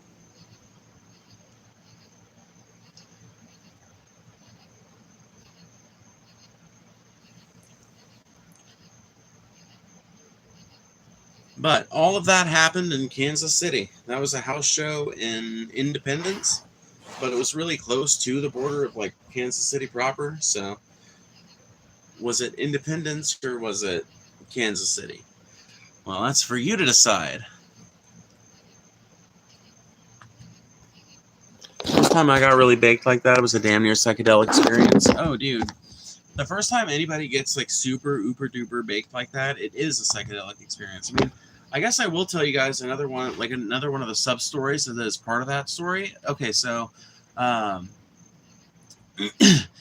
I said, we were going to Waffle House, right? It actually ties in quite naturally to what we were just talking about. So the ultimate goal was Waffle House, and when we eventually got there, dude, I've never had a more psychedelic experience than the one I had when I went into this specific Waffle House. And I've been to Waffle Houses while I'm fucking high on acid, at least once that I remember. So but somehow going there when I was this high on pot actually felt more psychedelic than when I did when I was high on acid. But then again, when I'm high on acid and I go into public, like sometimes I will get into this mode where I'm trying to like actively fight against the influence of the acid, which usually just ends up leading to me having a pretty bad headache when I'm not high later, but whatever.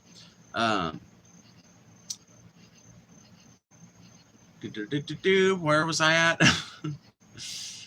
Anyway, so yeah, going into this particular Waffle House in Independence or whatever metro area specifically of KC it was, there was just something about the vibes in this Waffle House, right? So number one, everything was clean, everything was nice and orderly, but the cooks looked harried. Have you ever seen a person that looks harried? You know, like have you ever just seen a person that just looks like they're like working their ass off and like kind of nervous about the boss or the person they're working with or something like that, or maybe just nervous in general? Like they seemed harried. One of them seemed harried and in good spirits, and one of them just seemed harried outright.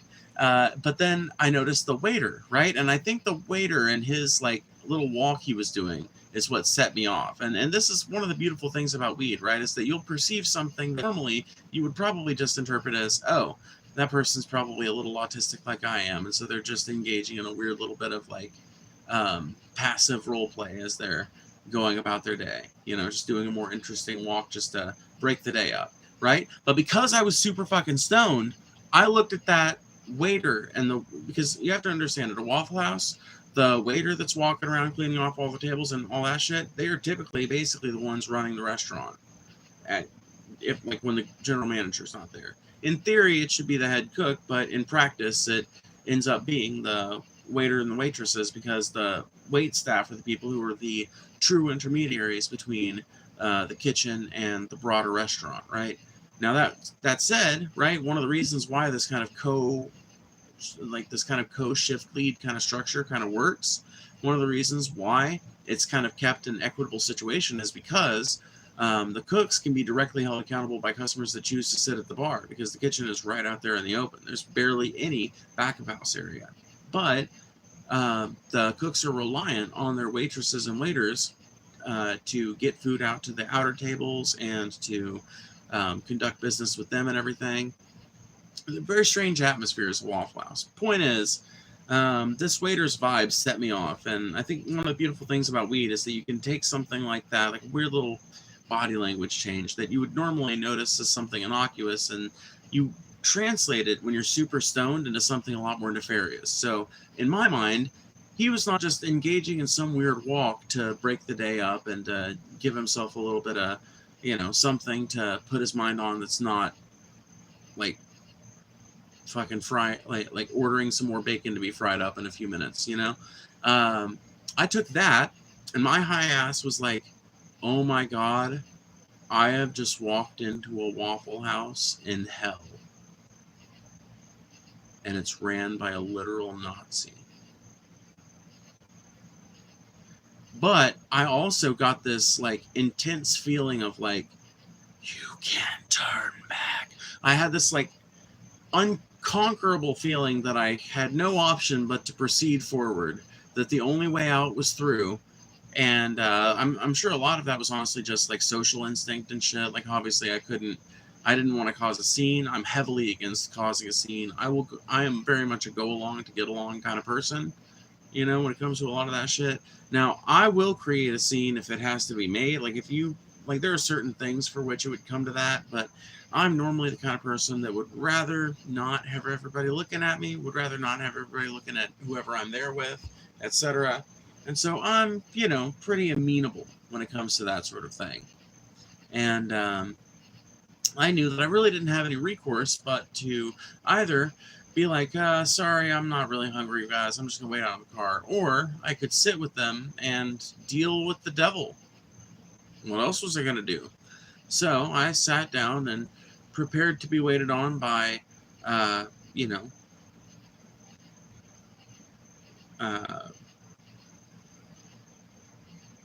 Lucifer Morning Hitler, basically. And slowly but surely comes over, and his tone is still very fucking strange, still strikes me as weird, and to this day I don't really know. It's something I go back over in my head a lot. And I remember asking my friends about it too. I remember asking at least one of them about their perceptions of it, right? And they agreed with me that he was acting real weird, and that he was like kind of like sketch maybe, you know, or maybe just like trying to fuck with us because he knew we were super fucking stoned. But yeah, like, I don't know, his tone was really fucking weird. He wasn't condescending, but he did have like a weird sort of way of like fucking with us. And there was like 3 or 4 times where he would say something that was like a Freudian slip kind of thing, where he would say something that was almost just like a wink and a nod, you know, towards some aspect of our behavior, cracking at us for being a stoner or something like that. And there were a couple of times when that happened, and I remember asking my friends later about that, like, did that actually happen, or did my brain make that up? Because it would happen in just a second, and nobody would catch it, or nobody would say anything. And I noticed when he started giving the orders to his kitchen staff, he wasn't doing it like most waiters do, which is a way more casual thing and a way lower voice, like loud enough to be heard, but like the pitch is all different. This person was literally yelling out the orders like they were like ordering names to an execution block or something like that. It was fucking weird. It was weird to fucking witness. Literally. Sounded like a literal, like a demon Nazi is the only thing I can think of. Anyway, that place for the rest of the fucking night had a weird kind of supernatural sort of sort of aura to it, and I recognize, you know, now, and I probably recognized even then, that it's not really like it was all that fucking crazy or anything. You know, it was just like, it was a pretty normal place, all things told, but the staff there were a little weirder and a little, you know, unexpected for a Waffle House, maybe. Or maybe I was just too high. Maybe I was literally just too stoned to really fucking, like, know what the fuck was going on. And that's one of the beautiful things about being a baby stoner, by the way, and I think maybe that was the point of the story, if there was one at all, is that when it comes to cannabis consumption, if you take a long enough tolerance break, or you are just starting out smoking in general, you will eventually have, like, and you might have a bunch of them too, especially because there are some people who just never grow much of a tolerance for weed. But if you are like most people, you'll eventually develop a tolerance for weed, but you'll have like 7 or 8 max good smoke sessions where you literally feel like just this side of an out-of-body experience is happening.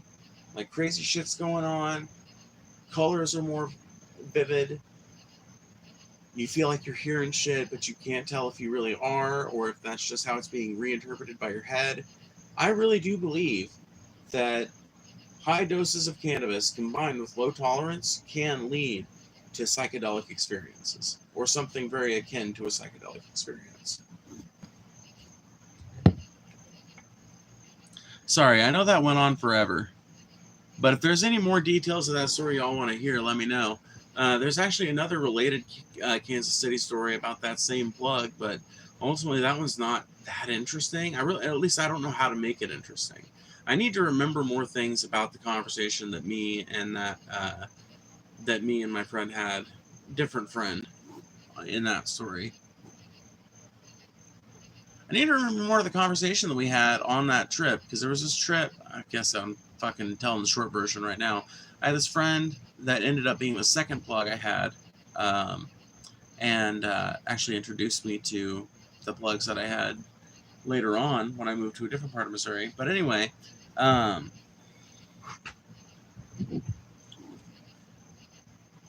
so me and this dude, when I hadn't started buying from him yet, and I was actually trying to buy from that one plug, we took a trip to Kansas City, and because we got started late, it ended up being way later than we were supposed to meet up, and the dude was like kind of pissed with me. It was like, hey, you know, like, this is fine, and like, we're all good on this deal, but I won't do business with you anymore because you were way too late on pickup. And I was like, okay, that's fair.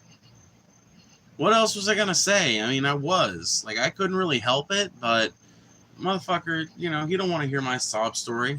Probably hears a million of those a day. I saw that briefcase.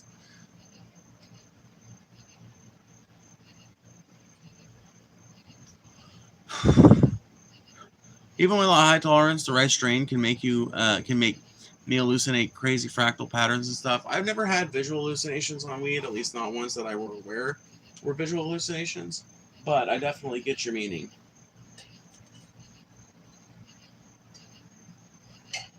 I mean, I've got a I've got a fairly low overall tolerance right now. Like if I, like let's say somebody handed me like a pre-roll from a legal state right now, or handed me one of my state's medical pre-rolls, I would be pretty fucked up by the end of it. Not even gonna lie. I would be pretty fucked up by the end of it. I mean, you can go watch some of my latest streams, honestly, because I lucked into somebody who, um,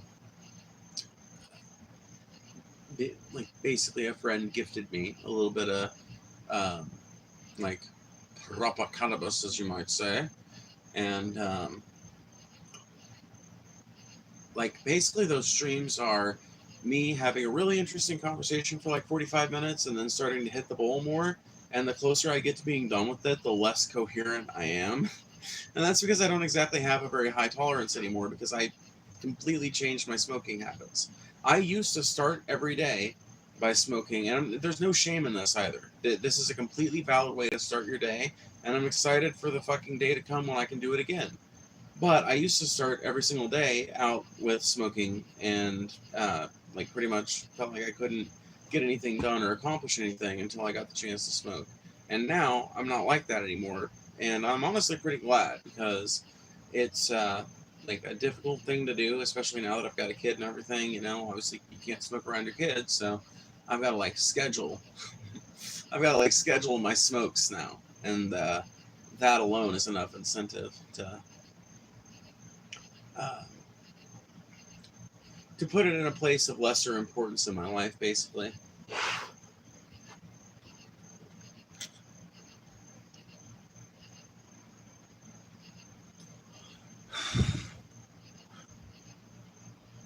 The first time I got really stoned at a party, they kept saying there's a bird behind you. Fucking assholes. What, were they just trying to fuck around with you and make you keep looking behind you and like looking for the bird? Dude, that's fucked up. Fucking dorks. Oh my god. It is kind of fun to fuck around with somebody that's super high in a way that's innocuous, though. That shit can be kind of funny. I'm not even gonna lie. I've engaged in a lot of that shit, and it can be pretty hilarious.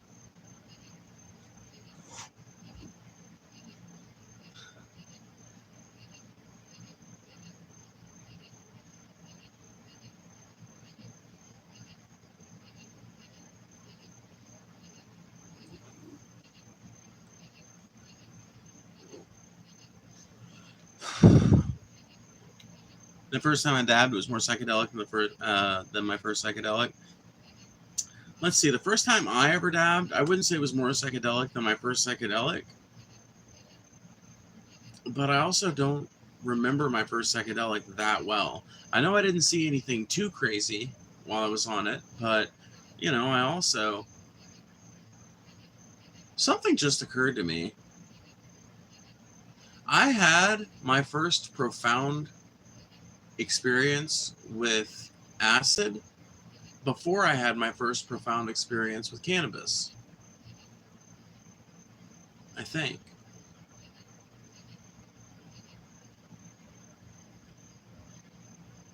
I'm trying to think about it now and put the timelines up. I might have had two, maybe. I might have had two or three, like, really cool experiences. No. Actually, no. Now that I think about it. Unless I'm mistaken and I came down. See, because I got high with my sister a couple of times before then, but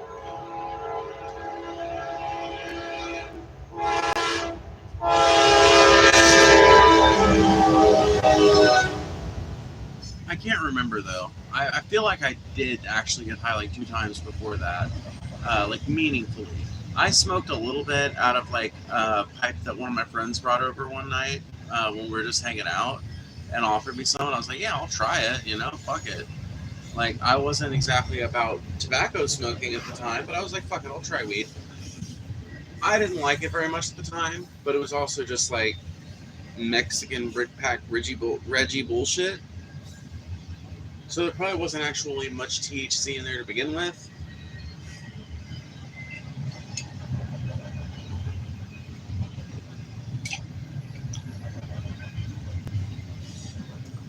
I didn't hallucinate, but my mind was tripping. I felt like I had dreamt the room I was in before.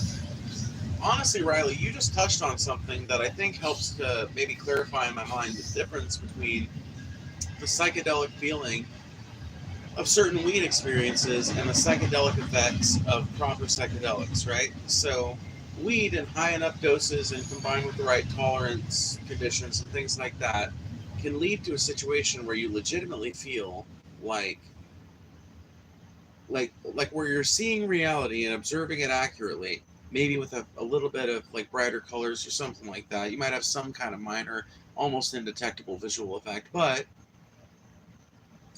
you feel like there's something fake to it, or you feel like there's like basically at that sort of dosing conditions, like in those sort of dosing conditions, people develop this really like unique system, or not system, but like this really unique set of kind of pseudo psychedelic effects that come from this cannabis,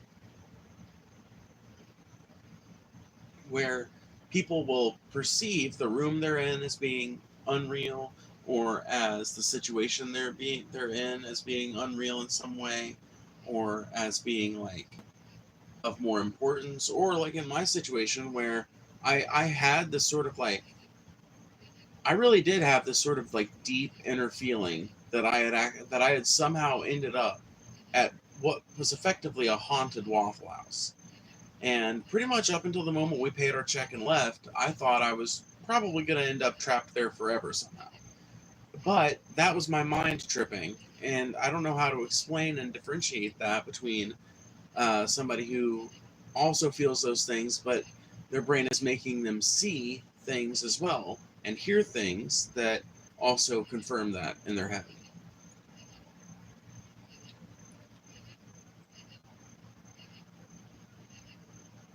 You thought the Waffle House guy was goose stepping? He was, bro. He was. I didn't think he was. He was. I don't even think he thought about the fact that he was goose stepping, but he was, bro. But I don't know, maybe he did. Who knows?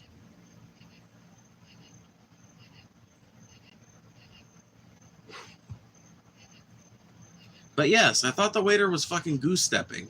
And like I said, if I was like, you know, in not like crazy high headspace mode, I probably would have been like, oh, just engaging in a like specific style of walk just to break the day up or whatever.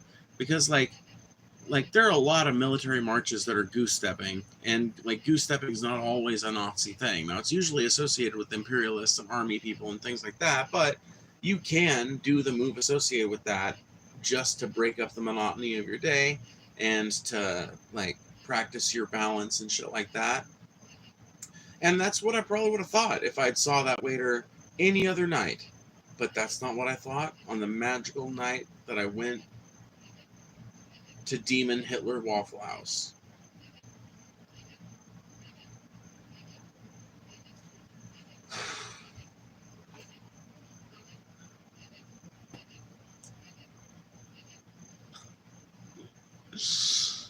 He thought the Waffle House guy was goose stepping. He fucking was, bro. He fucking was.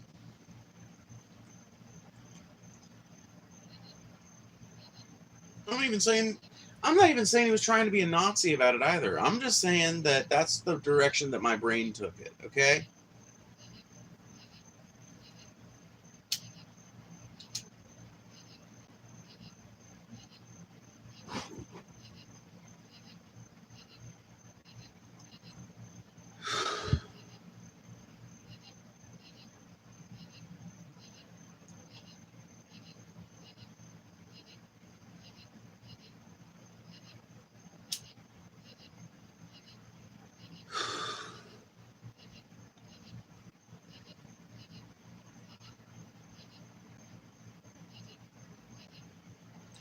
When I was a child down in northern Kentucky, down by the green river where my parents were born.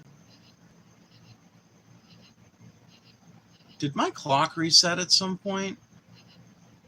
Have I actually only been online for an hour and 15 minutes? There's no fucking way. There's no way on the planet Earth.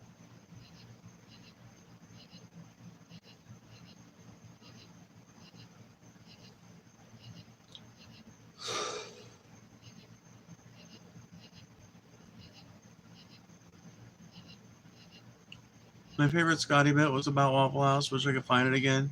It lives in my heart. Dude, one of my favorite stories from the DFF crew is about Waffle House.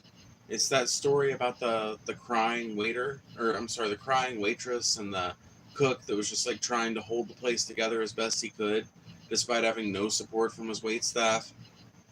Shit was wild. The way they tell it, shit was just fucking wild. Honestly, the wildest thing about that story is the way Paul tells it. TJ just like kept waiting for his drink to be refilled, and eventually was just like,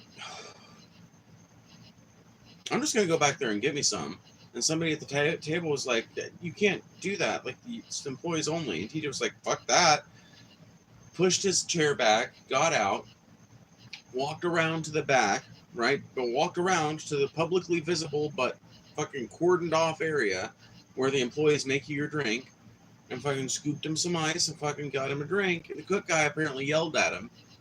But who the fuck? Like, it's TJ. What are you gonna, like, what are you gonna do? They outweigh you, they out tall you, they outwit you. Like, you're not gonna win. So, like, effectively, Mr. Cookman had no recourse, and they weren't about to lose out on some of the only business that they were actually probably guaranteed to get that night. So there was no, punishment being levied out or handed out for that.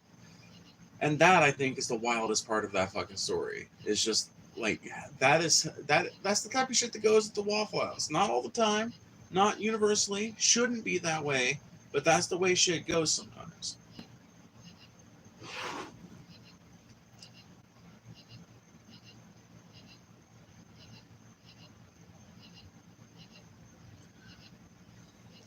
There's not enough grease on this counter. Where is your manager? Yeah, exactly.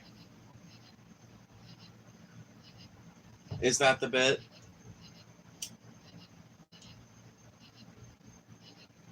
Dude, Waffle Houses are not supposed to be perfectly clean places. Some restaurants thrive on their clean environment, and Waffle House should be a decently clean place. But dude, you ever get you into a Waffle House and you just find like every fucking like single surface in it is impeccably clean, and every booth is all cleaned and everything, and all the trash is perfectly picked up all the time.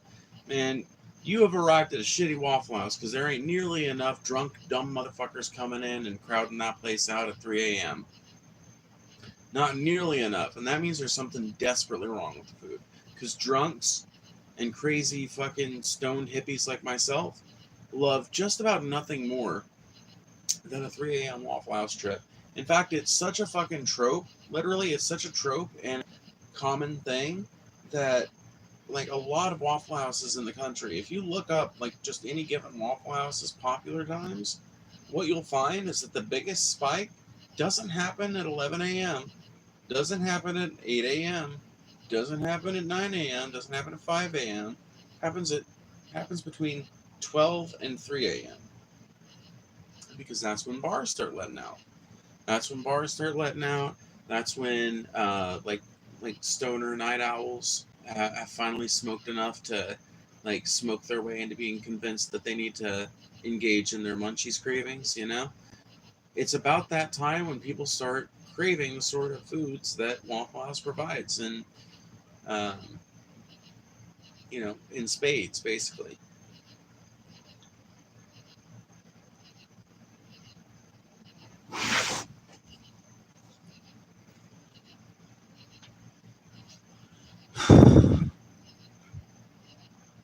TJ hyped up the Waffle House hash browns so hard.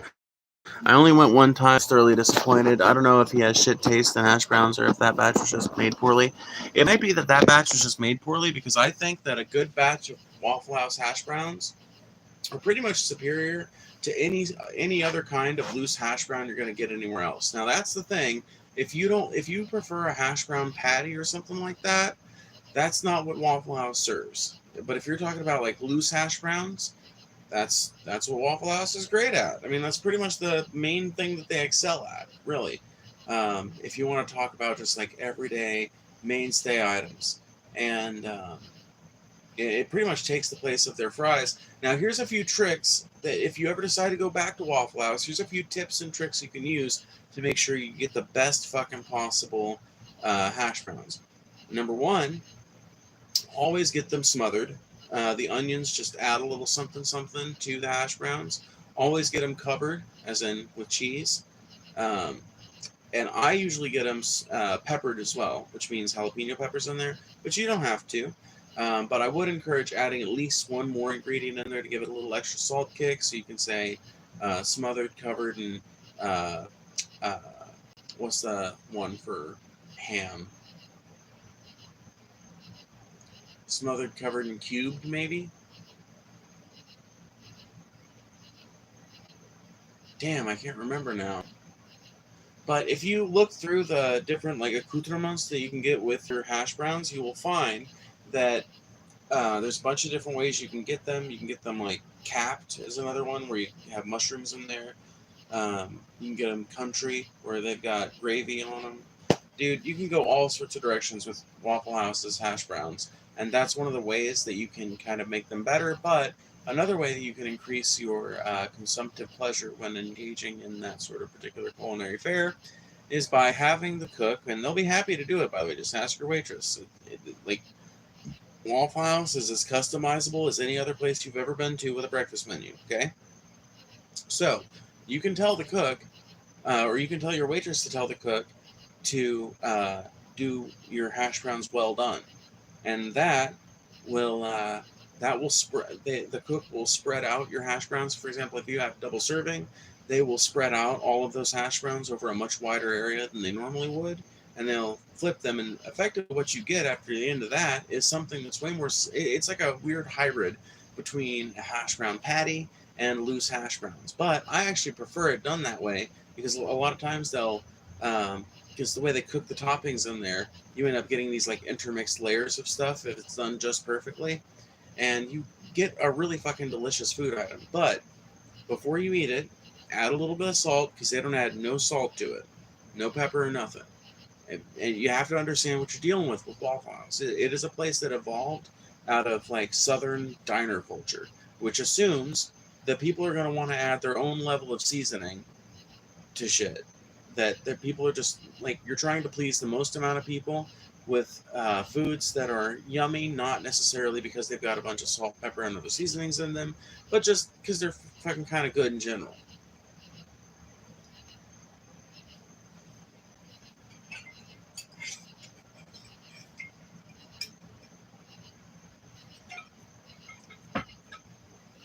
But yeah, getting them well done is the biggest piece of advice I give to most people because honestly, I'm of the opinion that Waffle House's hash browns done normally end up tasting a little bland and shit.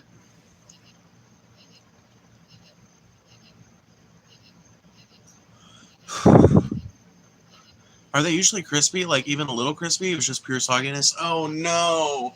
You got an amateur cook. That's what happened. You got a shitty cook. It was somebody that didn't know what to do or what they were doing or something like that. You just landed a fucking bad pile of hash browns. That's so fucking sad that that was your first impression. Yes, please do yourself a favor and and go back at a time when it's kind of busy too, because they like Waffle House does not schedule incompetents or new people to run the fucking kitchen during peak hours. They just don't. So if you go like during a time when that Waffle House is known to be busy, you're going to receive a higher quality of service when it comes to your actual like the quality of your food. So that's another piece of advice I can give about Waffle House is like don't be afraid of the crowd. The crowd, it doesn't exactly move quickly, but there's honestly a lot to absorb in the atmosphere of a Waffle House. If you like people watching, if you don't mind being in a crowd, or if you don't mind being adjacent to a crowd, it can be kind of a cool place to kind of exist in for, the 45 minutes to an hour that's going to take you. And when I say it doesn't take that long to get a seat, what I mean is with how many people are in there, you'd think it was going to take 3 hours with the line they got out into the parking lot. And with how long it takes to make all of these specific items and orders up to order every single one. But things move by, people leave, people come, and slowly but surely you make your way inside, and like I said, some well done hash browns. that guarantees, if you order them well done, then that guarantees that even if you end up with a cook who kind of favors undercooking them a little bit, they are going to definitely give them that crispiness, because properly cooked, the hash browns at Waffle House should have a very nice top crispy layer and somewhat crispy underlayer, and then like the more soft and fluffy kind of potato interior, and then usually that same kind of layer structure on the outside or on the inside edge, whatever you want to call it. But if you get them well done, then it's all basically varying layers of crispiness with maybe a little bit of softness in the very middle of the layer that just provides like a little pliability and makes it easier for you to get your fork through it and everything. Done well, Waffle House hash browns are not to be beat by any fucking restaurant in this country.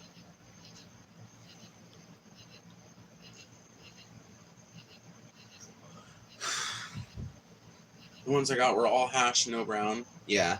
You just got bad hash, and understandable that you would be as turned against it as you are, honestly.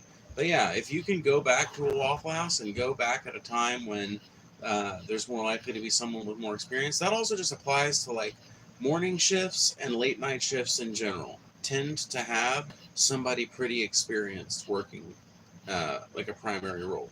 So if you can go at either of those times, either like overnights or during the early morning, but before the afternoon gets there, before lunch and everything, then you'll be fine. And honestly, like the shift that is responsible for running morning shift usually stays until like after breakfast has started to die off a little bit.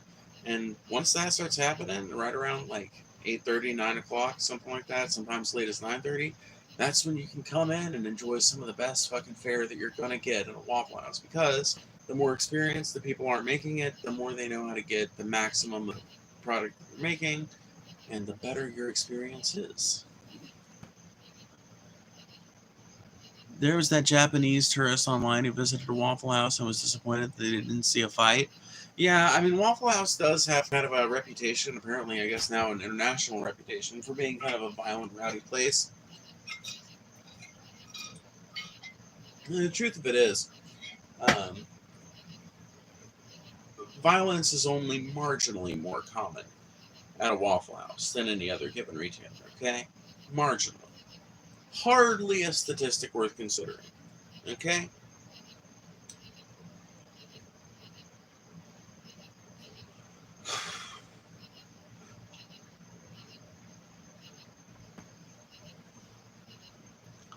I'll try them again next time I'm in the States. Thanks for confirming that my first experience was not normal. Yeah, no, it definitely was not normal. Definitely not. Yeah, when TJ brags about the Waffle House hash browns, it's because TJ is referring to a completely different product than what you ended up getting. Because what you should have gotten was something that should have had crispness to it. If you wanted cheese on that bitch, it should have had cheese, 2 slices if you asked for a double order, which I always do because I really like the hash browns. And like, good, bad, right, or wrong, I've got a good sense of taste. Like, you can look back through some of my posts. Some of them are members only, but some of them are actually open to the public that show off some of the things I've cooked and some of the things I cook for my family and cook in my spare time. And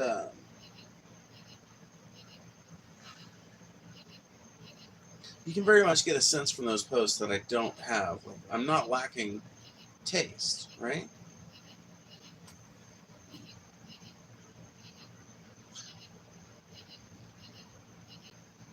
Anyway, I'm going to go ahead and go. Thank you guys for hanging out. But I'm really fucking tired, and I need to go to bed.